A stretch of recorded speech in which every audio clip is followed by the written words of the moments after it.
J'ai fait quelques embauches dans ma vie où certains d'entre eux sont très bons. Certains d'entre eux sont très mauvais. Et j'ai appris à travers quelques erreurs.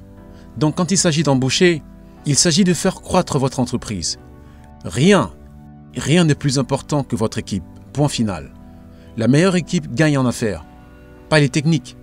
Ce n'est pas la technologie. Ce n'est pas votre produit. Parce que vous pourriez créer ces choses. Ces choses que vous pourriez fabriquer. Mais les gens, les affaires, c'est avant tout les gens. C'est une chose que j'ai apprise.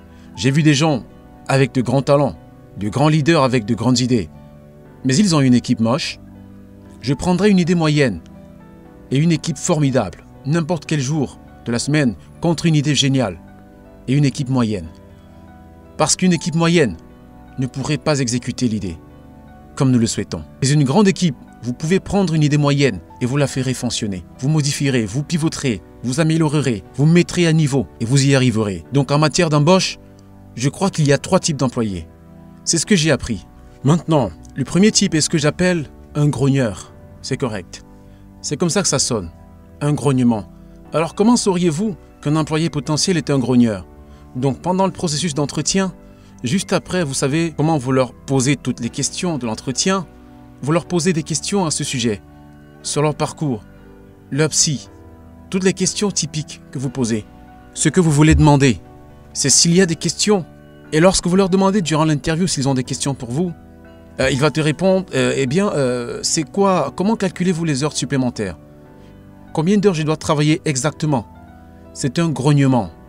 Non, le grognement est, ils veulent juste un emploi. Ils veulent juste 9 à 5, ils veulent faire le minimum. Assez pour ne pas se faire virer et juste passer par les mouvements quotidiens. Ils font juste ce qu'ils font et c'est tout. Ils veulent juste un travail, rentrer chez eux, aller dans la famille, ils paient les factures, ils gagnent leur vie et c'est tout. C'est un grognement. Ils sont très concentrés sur tellement de choses. Combien de temps dois-je travailler? Combien de temps je fais ça? Droit? Combien de temps je fais ça? Ok? Et ce temps plein, c'est du temps partiel?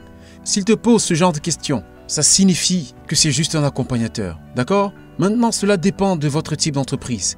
Il y a des postes où il est nécessaire d'avoir des accompagnateurs pour faire ce travail. Ça va. Mais vous ne voulez pas avoir trop de grognements dans votre entreprise. Car si vous avez trop de grogneurs dans votre entreprise ne se développera pas. Car ils essaieront tous de faire le minimum. Le deuxième type d'employé que vous obtiendrez est ce que j'appelle un mercenaire. C'est exact. Un mercenaire quoi? Qui est un mercenaire? Il travaille pour de l'argent. Alors, lors de l'interview à la fin, vous leur posez la question. Alors, avez-vous des questions à me poser? Ils vous posent beaucoup de questions d'argent. Alors, quel est mon salaire de base? Comment fonctionne la structure des bonus? Qu'en est-il de l'indemnisation? C'est de l'argent, de l'argent, de l'argent et encore de l'argent. Combien vais-je gagner? Ce genre de questions. C'est un mercenaire. Cette personne travaille pour l'argent. Vous le savez, pour beaucoup d'entre eux, c'est ce que j'appelle des postes de vente. Beaucoup de vendeurs, ce sont généralement des mercenaires. Oh, quelle est ma structure de commission? Quel est mon salaire de base? Et après ça, vous remarquez des mercenaires, si immédiatement il y a une autre opportunité, il y a une meilleure opportunité, ils peuvent gagner plus d'argent, ils quitteront le navire très rapidement parce qu'ils travaillent pour de l'argent. Ce sont des mercenaires. Tu me paies autant, il me paie autant. J'y vais, oublie ça. Aucune loyauté, c'est un mercenaire. Encore une fois, il y a un temps et un lieu pour les mercenaires. Ce sont des chasseurs. Ils mangent ce qu'ils tuent, ça va. Vous ne voulez probablement pas un mercenaire dans le support client. Vous ne voulez probablement pas d'un mercenaire qui gère vos finances. C'est un problème. Le troisième type est ce que j'appelle un patriote. C'est celui que vous voulez dans votre entreprise. Vous voulez le plus de patriotes dans votre entreprise. Cela signifie qu'ils ne travaillent pas simplement pour avoir un emploi. Ils ne travaillent pas seulement pour de l'argent. Mais bien sûr, ils veulent gagner beaucoup d'argent. Mais ce n'est pas ce qui les motive. Un patriote est motivé par une mission, par un but, en faisant partie de quelque chose de plus grand qu'eux-mêmes. Donc pendant le processus d'entretien, si après l'entretien vous leur posez la question, alors, quelle autre question avez-vous pour moi? S'ils vous apportent des idées, s'ils disent, vous savez quoi, j'ai étudié la culture de votre entreprise, je pense que voici comment je pourrais apporter de la valeur à ce que vous faites, à l'organisation, voici mon parcours, voici mes talents.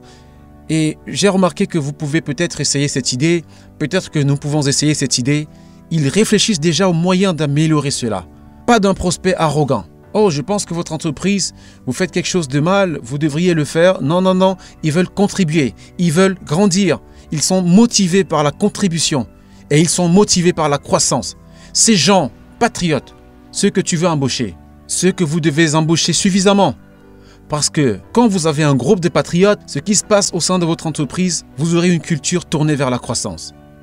Qu'ils veulent toujours grandir, qu'ils veulent toujours l'améliorer. Et il y a de fortes chances qu'ils travaillent bien avec d'autres personnes.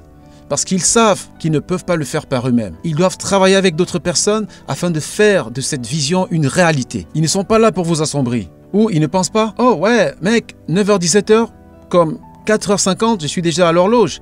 J'essaie de pointer, de sortir et de rentrer à la maison. Vous n'obtiendrez pas cela. Patriotes, ils sont tous dedans. Ils veulent juste faire quelque chose de grand. Ils veulent faire quelque chose d'épique. Ils veulent faire quelque chose avec des gens formidables. Lorsque vous avez un groupe de patriotes, c'est ce qui rend votre entreprise formidable. Donc un grogneur, un mercenaire et un patriote. Et vous le découvrirez assez rapidement si vous faites attention au langage corporel. Vous faites attention à ce qui les motive. Ce qui les motive réellement. Quel est leur motif? Comment ils fonctionnent? Si vous faites cela, vous embauchez beaucoup de patriotes. De temps en temps, certaines tâches, laissez-le aux grogneurs. Pour certaines tâches, peut-être, les postes de vente, oui. Les mercenaires, tout ira bien. Voilà donc les conseils sur la façon d'embaucher de bonnes personnes.